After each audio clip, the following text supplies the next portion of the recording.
The Immersion Foundation presents deep conversation with ambassadors on the cutting edge of combative arts as part of a greater mission to revive the study of hoploology through research, expeditions, and archival projects around the world.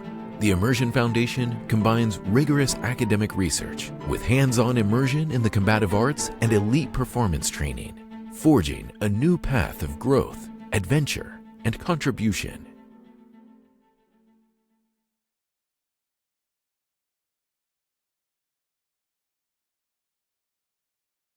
Hey, and welcome here to Immersion Cast. Today we have Kenneth Goodman, also known as the Shadow Man, and we're going to get into the heart of 52, what is called 52, and then Jailhouse Rock, a very, very American tradition, a very, very American expression of the fighting arts. So, Ken, brother, welcome aboard. Hey, just for people who've not had a chance to see you or talk to you. Could you give a little bit of background of you and how you came into 52 and Jailhouse? King Shadow Goodman, um, from Brooklyn, New York, born and raised. Born in Manhattan, raised in Brooklyn, and it's also inside the New York State prison system, where I had my more fully engrossed education in 52 blocks, which is a fighting style that comes out of the New York State prison systems. I started training in martial arts when I was around 5, starting with fencing, went from fencing to boxing in 52 blocks on the outside, learning from uncles and cousins who had done time in the prison system. Eventually got into Wing Chun, went to prison, and then because of the nature of the environment in the prison system, uh, I got real deep into 52 blocks. I got around some of the old timers, some of the individuals who are credited with having a hand in the creation of the system, and other individuals who were uh, known for kind of proliferating the system throughout the prison system and also coming out into the street. I also got into Kali eventually, and now World War II combatives, Krav Maga, and Piper, Libre, stuff of that nature. There. So, to the uninitiated, what exactly is 52? What exactly is Jailhouse? How would you recognize it? All right, so 52 has its, if we go, like, let's call it reverse engineering it, right? So the system that came to be called 52 has its origin in prison fighting styles. Jailhouse was what 52 was called inside. Now there has to be the understanding that there's a distinction between Jailhouse and Jailhouse Rock. Jailhouse Rock was its own very specific thing. It was also a style that was done inside the prison system. Jailhouse, which later became 52, was kind of a combination of different prison fighting styles. You could think of it almost as the Jeet Kune Do of prison arts, right? Because it borrowed from the fifth, borrowed from the Auburn Shuffle, the Woodburn Shuffle, Four Corners, Jailhouse, Comstock Shuffle, Stato, and a couple other arts that were done primarily in prison. Also, there's an individual credited with part of the creation of the system named Karate Rob or Karate Bob, depending on who you spoke to, who was said to have been a student of Grandmaster Moses Powell. And some of the things that you find similar in 52 blocks that are similar to Pagamut or Panantukin, kind of, credited with coming from that guy right there. So, like I said, 52 is kind of a Jeet Kune Do of prison fighting styles. So we hear a lot about the different kinds of shuffles, each emerging from a different state house, right? So could you tell us a little bit about all the different shuffles that are before we get into, how they came into becoming the Jeet Kune Do of prison fighting? So the thing with the shuffles was this, right? Like you had guys. So again, we got to go back a little bit. 52, Minister Ali, who was like my primary instructor in 52 blocks, used to always say that there's no 52 without boxing. And I believe my brother Light Burley kind of makes that point too, right?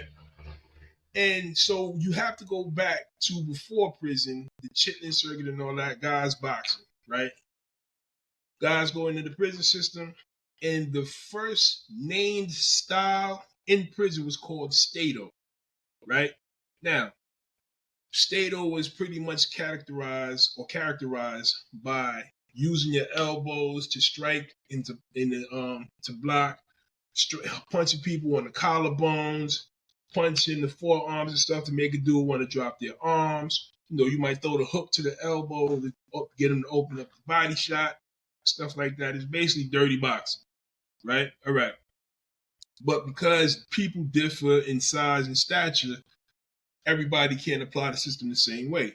So this is where you start getting variations of Stato, right? So you get the Comstock Shuffle, which was pretty much, you could recognize it by the body posture, which was like a stylized Philly shell, right? Because with the Philly shell, you're kind of like this. The Comstock, the fist would be on the hip, or some people, the hand would be flat on the hip, and the elbow would be pointed in the direction of the opponent. Everything else, though, pretty much the same as the Philly shell. The reason for the elbow being like this was to create space between you and the opponent. You would still roll the punch. You could still duck, tuck your chin behind the shoulder to stop the hook here, or roll under the hook. Boom. You can catch the jab here, catch the next hook here. And you can also counter. Minister used to say that you have to treat your limbs like the triggers to bear trap. So if I came in and I bumped the dude with this, as soon as this touched, this back fist would come out to open them up, right? That would be one application. Also, if I stepped offline and pivoted and used my elbow to bump him off balance, right, I could bump him and hit him with the uppercut. See, so those would be things that would characterize like the Comstock Shuffle. And the footwork was based on a W pattern, right? Then you would have like the Woodburn Shuffle. Woodburn was a medium correctional facility. So the environment was different. That's another thing that influenced each one of these styles, right? The jail that they were named after would kind of tell you what the system was about. Comstock is a maximum facility prison, so you might fight a lot of times inside the cell or on the tier. So you want to maximize that space. So because you know that you might be in the cell, you want to keep the dude from being able to grab you if he rushed in. So here, if I'm doing a proper Philly shell and I'm like this, and the guy comes in and rushes me, I'm messed up. But here, I still have enough room that I can get my uppercut off, or I can get off overhead right, or whatever the case. Now, Woodburn, which was a medium, you got more room to move, right?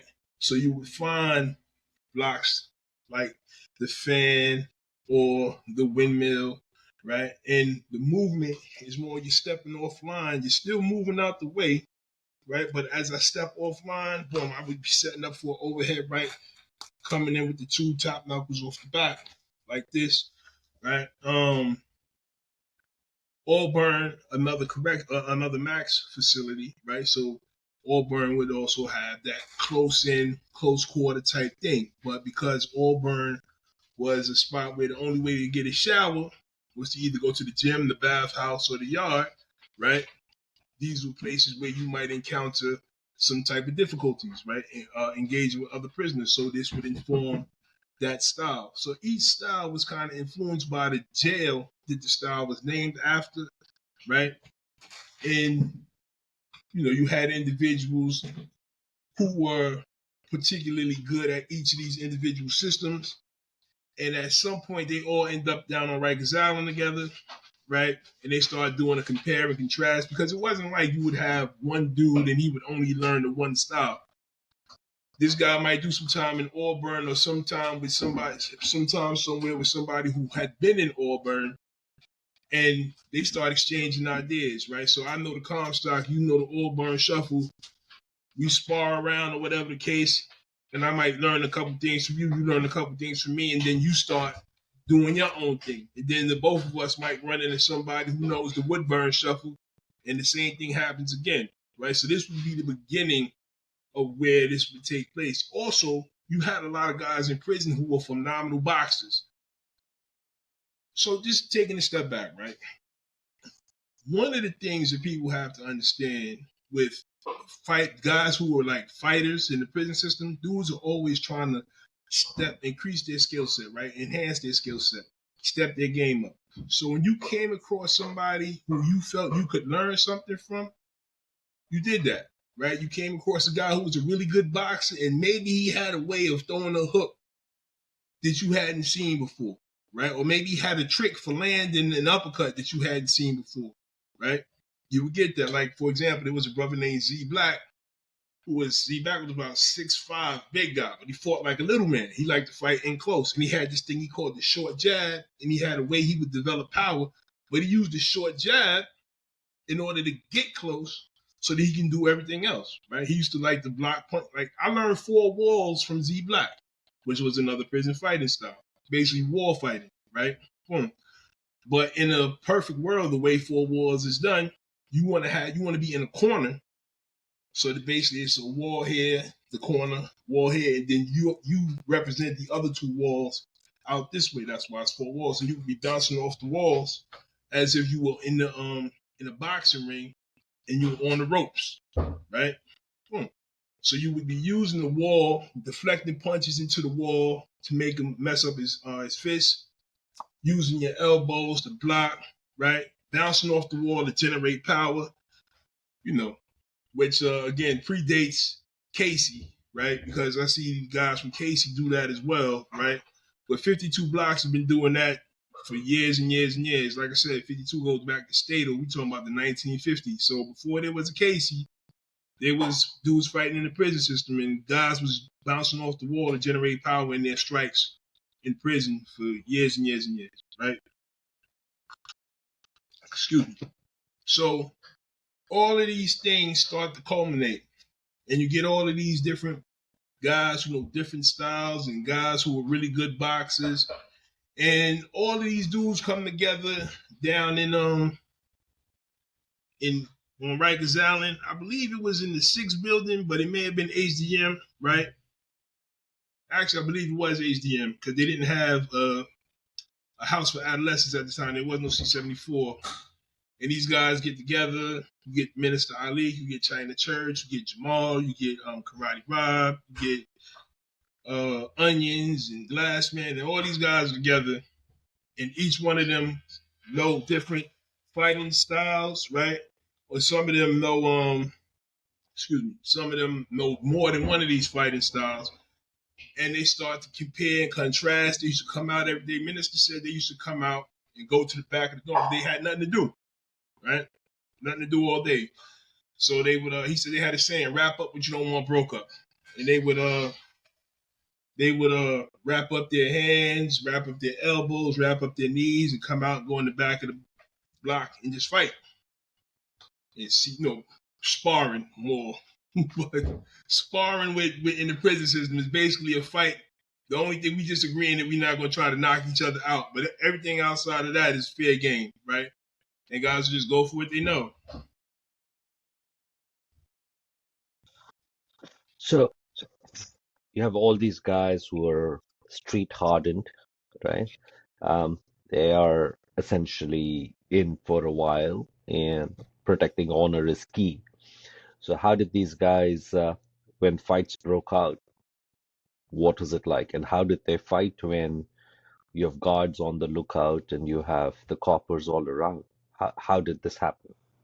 All right, so the answer to that question is kind of broad, right? So let's start with, there's something that's called shooting 5, right? Shooting 5 is basically you and I have an issue, and we decide we're going to shoot 5 minutes. No weapons are going to be involved, right? Like, we're going to fight for 5 minutes. A lot of the times you can get a correction officer to agree to let 2 guys fight for 5 minutes, right?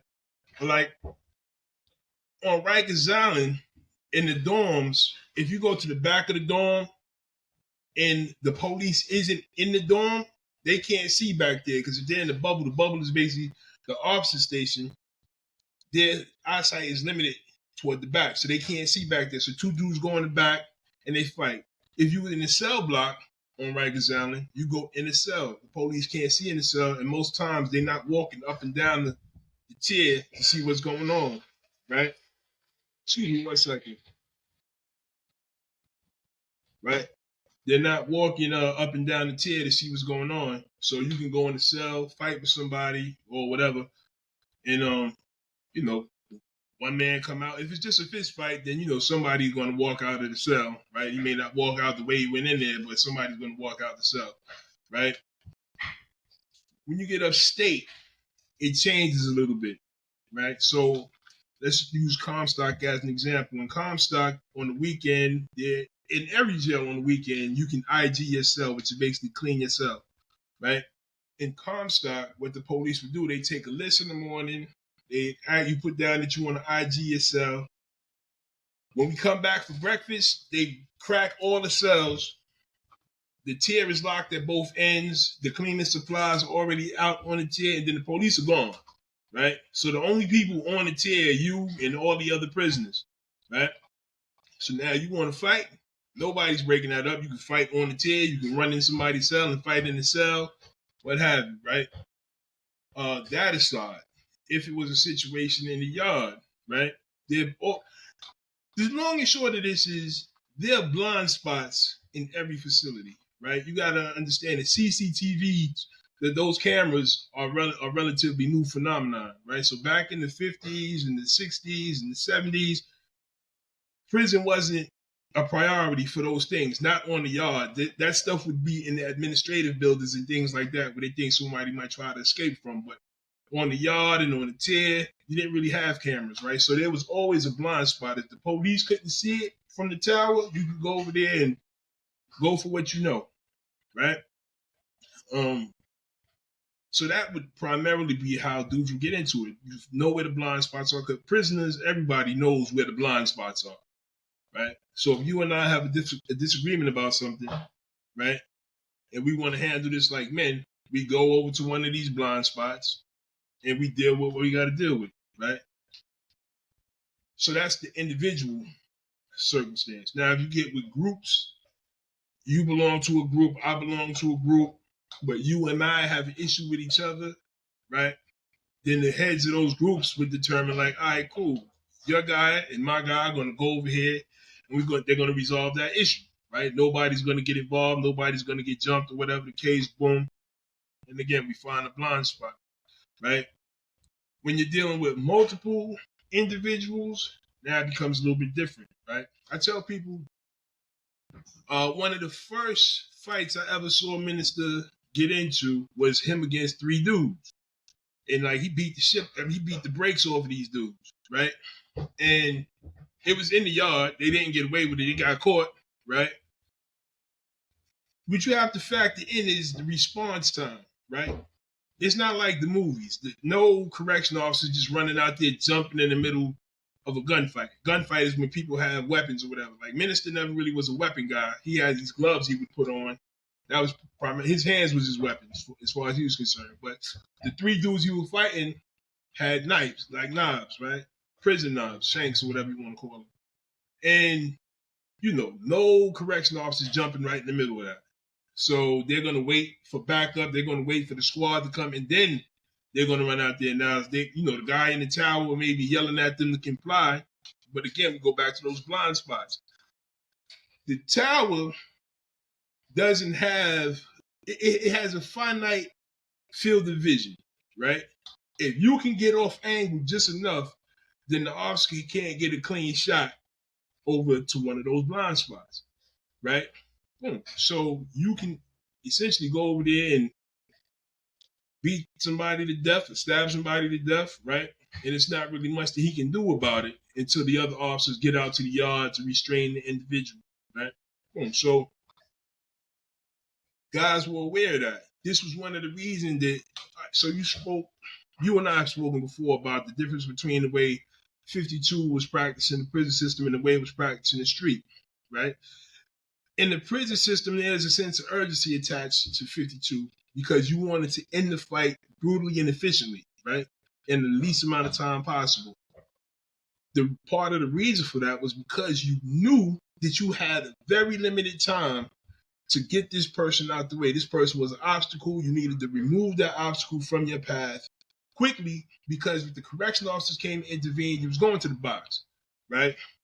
You wanted to make sure it was worth your while to go to the box.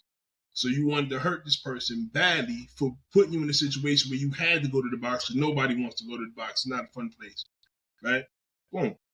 And also, you don't want to have to keep looking over your shoulder. See, if you and I fight and we lollygag, I lollygag with you, you lollygag with me, both of us are going to have in the back of our minds, if I had just a little bit more time, I could have did this, this, and this, right? I want to show you from the door that you didn't stand a chance, right? That no matter how much time, because I'm going to end this quickly, right? And I want to do it in a way that you have no doubt that there was nothing you could have done to change the outcome of that fight. In the Book of Five Rings, Musashi kind of speaks to this point when he talks about to knock out the heart, right? And he's basically talking about taking away an opponent's will to fight, right? 52 in the prison system was geared more toward robbing the individual of their will to fight, making sure that they understood that there was nothing they could do to win that fight. There's nothing they could have done to change the outcome of that fight, right? If they survive the engagement, they never want to see you again, right? So, Ken, what were some of the things that generally people did or you trained for to quickly overpower and, leave no doubt in the opponent's mind? What were some of the things you did? All right, so for example, right? Are you quick? Let's say you ran into somebody, so somebody ran into your cell, right? So there's this block right here, right? All right, cool. So if I run in your cell and you have your hands up, or even if we just on the tier wherever we are, you put your hands up, I run it and I catch the wrist here, right? So I got both wrists. So now your hands are doing this as I'm stepping in. So I got your hands crossed up. So from that cross up, right, I can turn that into an elbow, boom, boom. And now I'm elbowing, and then I go right into a hammer fist strike, right? See, I didn't wait. There was no preamble. I just came right in, boom. The way I describe it now when I teach people is like breaching the door, right? If you think about the way special operations go into buildings, they put a charge on the door or they kick the door, but somehow they breach the door. So when you touch the individual's arms, that's like you putting a charge on that door. Once I start moving, that's the explosive going off and me coming in through the door in order to do what I need to do. So I'm coming right in. And then every strike I deliver from that point there is intended to do maximum amount of damage, right?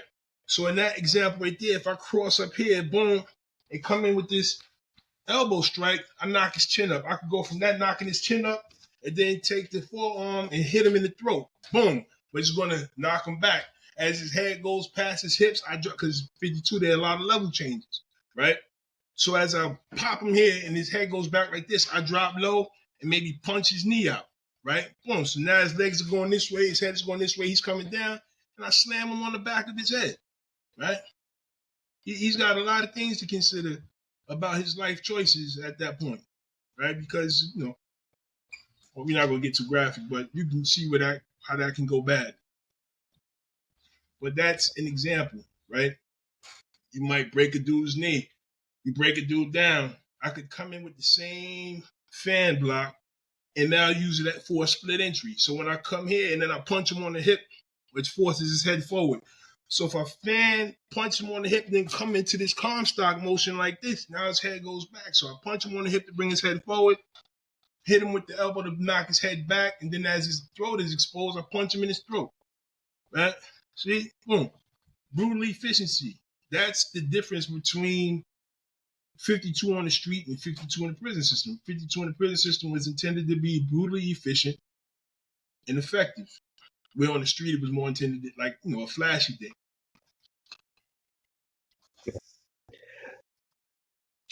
What kind of damage and injuries have you personally seen when, these cuffs broke out and, it was just empty hands with 52 or Jailhouse being employed? Broken knuckle, like getting your knuckles busted on a block, wrist messed up, elbows, like a guy who really knows how to do 52 will break you up, man. Like literally, like I said, they used to say wrap up what you don't want broke up. You can get your elbow broken, shoulder dislocated, knee blown out. There are movements where you stomp on a guy's ankle, right? Step on his foot and push him back to snap his instep. All kind of nasty stuff, right? The whole thing is, see, it's not really dirty fighting because dirty fighting implies that there are rules, right? And there are no rules in that environment, right? So it's just brutal fighting. It's fighting with deliberate intent to cause harm, right? So it's not like you're just trying to. I call some fighters, right, cosmetic fighters. They do this thing where, they focus more on punching you in your face because it's like whoever got the most beat up face lost the fight, right? That's not a 52 concept, right? You could punch me in my eye, right? I take a punch in the eye. But if I took that punch in the eye and your arm is broken, your ribs are broken, your knee is dislocated, and all that other stuff like that, I might look like I lost the fight. But when I tell people you should see the other guys, like you should really see the other guy. See, that's the thing. 52 wasn't a cosmetic thing. It's more of a surgical thing, right? How do I dismantle this individual, right? I want to, because again, you got to look at the environment because the environment influences the philosophy or the reasoning behind the why of the system, right? I don't want to have to look over my shoulder every time I go somewhere. So I need to make sure that you understand that the only reason you continue to have a pulse is because God didn't want you back home just yet, right? Because what I was trying to deny you that, right? I was trying to take that from you. If it didn't happen, God intervened on your behalf, right? See, that was the whole, the impetus behind 52. It needs to be brutal and efficient. Like, I can't overemphasize that distinction. Yeah. No, it makes a lot of sense. So when these guys came in, and how would you get accepted into a group where you could learn one of these shuffles, or where you could become an apprentice and start learning this? All right, so boom. All right, so this is the thing. There's a huge difference between prison in New York State and prison in other states, right? The gang culture in New York is a relatively new phenomenon.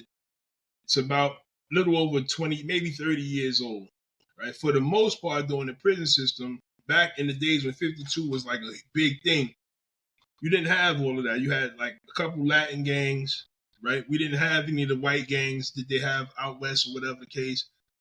And the only thing that would have passed for a black gang back then was like the 5% and the Muslims, right? That was it. So a lot of guys who did 52 blocks were members of the Nation of Gods and Earth, the 5% Nation, right? But not everybody was a member of that particular movement. What it more was, like, I use myself as the example, right? I was a wild kid when I got locked up. And a lot of the old timers, a lot of those old guys were kids when they got locked up. So they didn't have kids, right? So they would see certain young dudes and be like, yo, if I had a son, I would have wanted him to be like that, right? So they would see the potential in an individual, and then they're like, all right, boom, they give you a couple tests. Like one of my first tests was this old timer named Champ. He came to my cell. I was in Kaksaki Correctional Facility. I just got the population maybe 2 weeks earlier. And he came to my cell and he had this book called Destruction of the Black Civilization, about this thick. And he just put it on my gate. He's like, yo, I want you to read this book. You got 7 days, and walked off, right? So I'm like, I don't even know this dude, man. But out of respect, because he was an older guy, right? Well, I read the book. He came back in 7 days, started asking me questions about the book. And when he saw that I had enough self-discipline and enough respect for my elders to actually listen, right? He was like, all right, cool. This kid got potential. We can do something with this kid, right? So he started showing me certain things about boxing and stuff like that. And it pretty much goes out from there. Guys, like, as human beings in general and men in particular, we all want to pass on a legacy, right? We want to leave some, we learn things, we want to have some way to pass it on to the next generation. And when you're in an environment where, you don't have any children of your own, and if you do, you don't get to see them like that because, you're in prison. You may get to see your family once or twice a month, if that.